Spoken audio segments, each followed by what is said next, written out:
Alhamdulillah, oh jamaah. Alhamdulillah. Alhamdulillahirrabbilalamin, senang sekali kita masih di Islam itu Indah. Tema kita juga masih sama kok, surga merindukan wanita ini. Menarik sekali pembahasan kita hari ini, tapi sebelum kita lanjutkan aku mau ngasih lihat tayangan nih. Warga olah minyak goreng pengganti dari kelapa. Kita lihat tayangannya yuk jamaah, silakan. Bertempat di sebuah gubuk kebun baron Desa Pakuncen, Kecamatan Pakuncen, Banyumas, Jawa Tengah. Sekelompok ibu-ibu ini Jumat siang membuat minyak goreng dari kelapa atau kelentik. Kemudian kelapa juga biasanya yang tua-tua juga nggak dipakai. Nah, daripada nggak dipakai, sekarang minyak juga susah nyarinya. Kita nyoba untuk bikin minyak kelapa atau kelentik, kalau di sini namanya kelentik, kelapa yang diparut, kemudian diperas, kemudian dimasak santannya sampai mengering, kemudian mengeluarkan minyak. Ini minyaknya udah jauh lebih baik dan lebih sehat, jernih sekali, dan menghasilkan juga lumayan. Nah, ini untuk solusi kelangkaan minyak. Nah, Masya Allah zaman sekarang juga kita harus dituntut lebih kreatif ya, jamaah yang ada di rumah ya. Tapi aku yakin banget nih, jamaah penasaran hubungan hooker aku dengan virus susah nyari minyak, tayangan minyak goreng diganti minyak kelapa, sama wanita perindu surga. Ini apa Ustadz Maulana yang belum terjawab? Dong. Apa? Apakah ada hubungannya dengan masakan atau apa? Ada hubungannya dengan masakan, Kalau gitu aku mau penjelasannya pelayanan aja. dan sebagainya. Mau tahu? Mau tahu banget. Mau tahu? Nih yang di rumah sudah penasaran kan? Sasam, kita mulai ya. Oke, silakan Ustadz Maulana. Bismillahirrahmanirrahim. Buat jamaah dimanapun berada, Masya Allah, tabarakallah, hari ini kita membahas tentang sesuatu yang menggembirakan. Ternyata ada wanita-wanita yang dirindukan oleh surga. Sudah 3 tadi kita bahas, dan kali ini kalau saya tadi bahas di segmen awal tentang wanita yang masih ingat Apa kan? ya? Masih ingat nggak? Penyayang, Ya. silaturahmi. Kalau Sasam, wanita yang Berpendidikan, mencari mengajar. ilmu, yang kuat. Yang kuat, Yang tulang kuat, jadi punggung. sudah 3. Yang keempat kriterianya adalah ia memberikan makanan yang halal dan sehat dan menyenangkan. Untuk menyenangkan suami dan keluarganya. Bagaimana sosok wanita ini menjamu, memasak, itu luar biasa loh. Luar biasa. Nih ibu-ibu yang di rumah yang mulai pagi, Masya Allah, pergi ke pasar bertengkar sama penjual ikan. Berapa harganya? Pusing kiri kanan ngatur-ngatur. Wah, capek. Masih habis itu dikerja lagi. Itu luar biasa. Itu wanita yang seperti inilah termasuk dirindukan surga. Wanita yang sibuk melayani. Luar biasa. Apalagi nanti bulan Ramadan luar biasa itu. Waduh, lebih hektik lagi Sahur ya. pertama. Ya Allah. Waduh, enak banget tuh. Kari pertengahan bulan sih sudah tetap kari Nah. dalam bentuk mie instan ya. Ya yang dimuliakan oleh Allah. Wanita meraih sorga dengan ridho suami, jadi mencuri perhatian suami, mencuri ridho suami dengan masakan, dengan sedekah. Memang di dalam satu hadis disebutkan secara umum ya, ada 4 manusia yang dirindukan surga. Talil Quran, wa abisi lisan, wa mutimil jian, wa saimi fi sahri Ramadan. Itu luar biasa. Memberi makan. Jalur memberi makan dengan bentuk ketaatan. Dia memberi jamuan kepada suaminya. Supaya apa? Mendapatkan ridho. Bagaimana? Suamiku itu suka makan apa ya? Aduh, dia berusaha. Walaupun awalnya dia tidak, sejak dahulu tidak pernah masak, tapi dia harus belajar masak. Ini tuh saya lihat sendiri almarhumah istri saya itu perjuangan untuk bisa masak sama dengan masakan umi saya, itu luar biasa. Sampai masakannya enak banget. Ya itulah padahal dari awal tidak pernah ke dapur. Itulah wanita berusaha dan berusaha. Wanita yang pertama masuk surga adalah mutiah. Siapa itu mutiah? Adalah wanita yang taat kepada suami. Maka bentuk sedekah yang menyebabkan wanita itu dapat ridho. Karena sedekahnya wanita itu bisa jadi ada betul tadi kata Bunda Lulung. Bukan kewajiban wanita itu mencari nafkah. Tapi kalau dia memberi itu bernilai sedekah.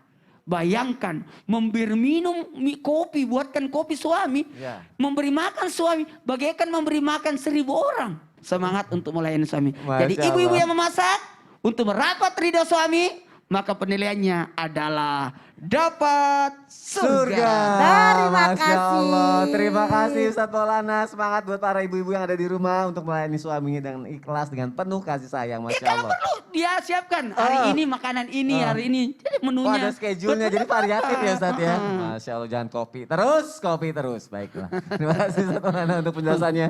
Kita lanjutin lagi jamaah. Ini buat perempuan juga yang suka banget sama emas ya. Mungkin kalau belum mampu beli, belum ada uangnya, cukup diam aja. Ya, karena ada pepatah diam itu adalah emas ya jamaah yang ada di rumah. Jadi bisa diam dulu. Karena ini ada hubungannya dengan tema. Tapi diamnya nggak bisa dijual. Kalau emas bisa dijual Iya itu. juga sih ya.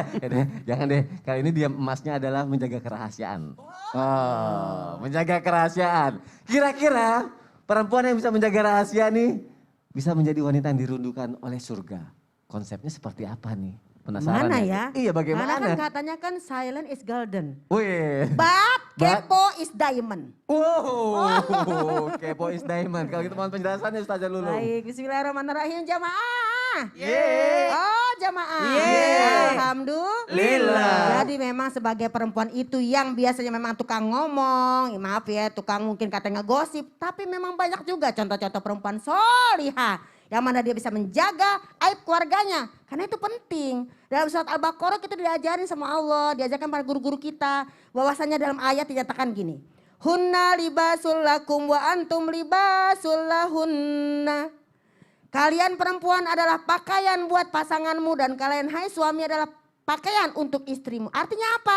Berarti kan kalau pakaian nutupin aurat. Jadi gak usah kita ngumpul kemudian pengen ceritain aib suami. Karena antara aib ya dengan yang namanya mungkin kita sharing beda-beda tipis.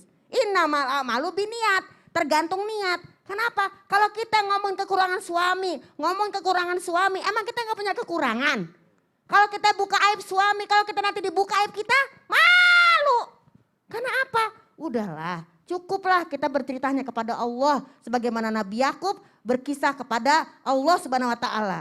Ya, bahwasanya asku, bathi, wa husni ilallah. Aku hanya adukan kesedihanku, ya kan, kegelisahanku hanya kepada Allah. Ini kalau memang menyangkut aib. Tapi ingat pemirsa, antara aib dengan yang namanya mungkin kewaspadaan beda-beda lagi. Kalau memang itu suatu aib misalnya, oh suami kita maaf suka yang namanya tidur ngorok misalnya. Itu gak perlu diceritain ke orang-orang. Karena apa? Itu mungkin kekurangan suami kita. Kemudian kita juga misalnya tidurnya gocan, tahu gak gocan pemirsa? Sono kemari sono. Jadi bedakan antara aib dengan solusi. Barang siapa yang menutupi aib saudaranya, maka Allah akan tutupi aib kita nanti di hari kiamat. Kecuali kalau membawa hal-hal yang mudorot, baru kita ngomong. Dalam surat Al-Mujadilah ya kan dinyatakan seorang wanita yang bercerita kepada Rasulullah tentang yang namanya suami sudah menzihar dirinya. Sudah menzolimi dirinya, baru itu namanya solusi dan sharing, bukan buka aib. Jadi kalau kita namanya punya sama pasangan kita, udahlah kita juga punya kekurangan, dia juga punya kekurangan. Kalau dia punya kelebihan, kita juga punya kelebihan. Jangan sembarangan ngasih tahu apapun aib yang namanya dalam rumah tangga kita. Apalagi aib masalah kamar. Masalah namanya mungkin ya kekurangan SPP, kekurangan duit, malu-maluin. Emang kalau kita cerita orang mau bantuin kita? Iya, Belum enggak tentu, juga. itu kan pilihan kamu. Gitu kan, karena kita ini bukan manusia sempurna. Aku memang bukan manusia sempurna. Tapi ku layak dicinta. Kan Masya ngos-ngosan. Allah. Karena kalau kita misalnya marah-marah jadi ngos-ngosan. Jadi Ah. pemirsa yang pertama, jadilah seorang wanita sebagai pakaian untuk pasangannya. Yang kedua, jagalah lisan kita. Karena apa? Lisan adalah harimaumu. Serem kan?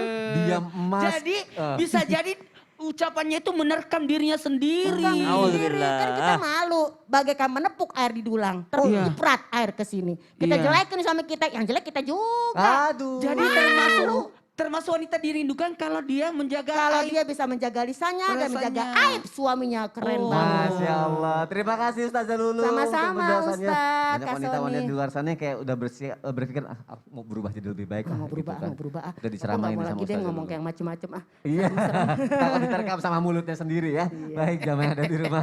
Kita lanjutkan lagi yuk. Sekarang aku mau kebacain pertanyaan yang udah masuk ke media sosial Islam itu Indah. Langsung aja kita masuk ke segmen Tanya Dong Ustadz. Kami semua tanya dong Ustaz. Alhamdulillahirrabbilalamin. kok bisa kebalik tadi? Bisa dong, Bisa ya? supaya berhenti suaranya. Oh gitu, cara berhentinya dibalik. Ya Allah, bagus juga tuh solusinya tuh. Baik jamaah, pertanyaan pertama dari Instagram @Lady Devi. Lady Devi. Assalamualaikum Ustadz, Ustazah, saya mau bertanya.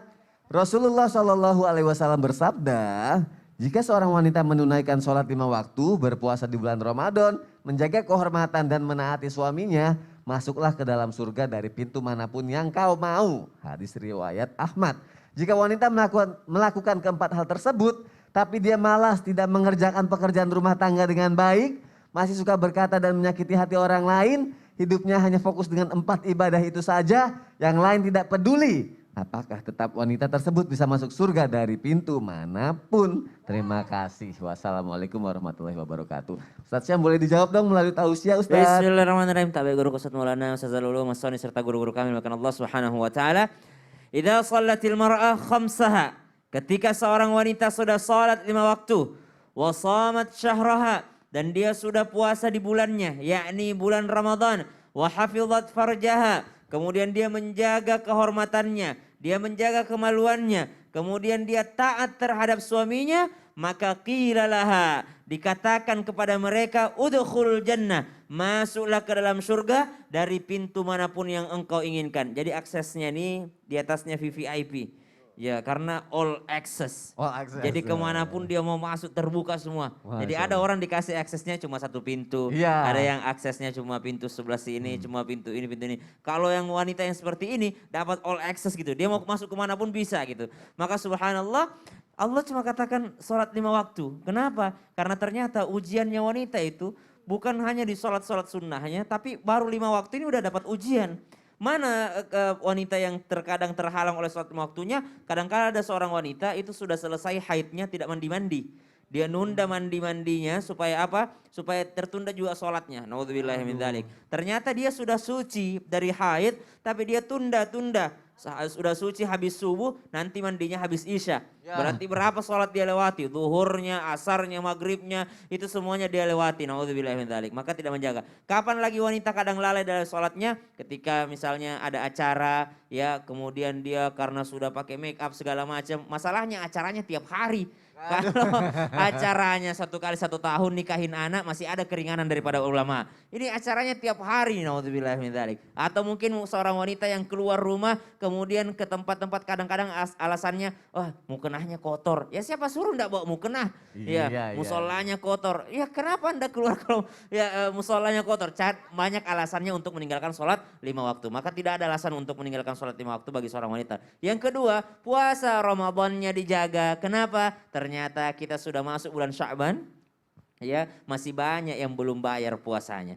Walaupun Ibunda Aisyah paling banyak membayar puasa itu di bulan Sya'ban. Maka hari ini coba hitung, masih ada nggak utang puasanya? Ayo segera bayar. Kenapa? Karena ternyata fidyah itu hanya bagi orang yang sakit yang tidak memungkinkan untuk sembuh lagi. Jadi kalau wanita masih kuat, tidak sakit, sehat, silahkan bayar puasanya.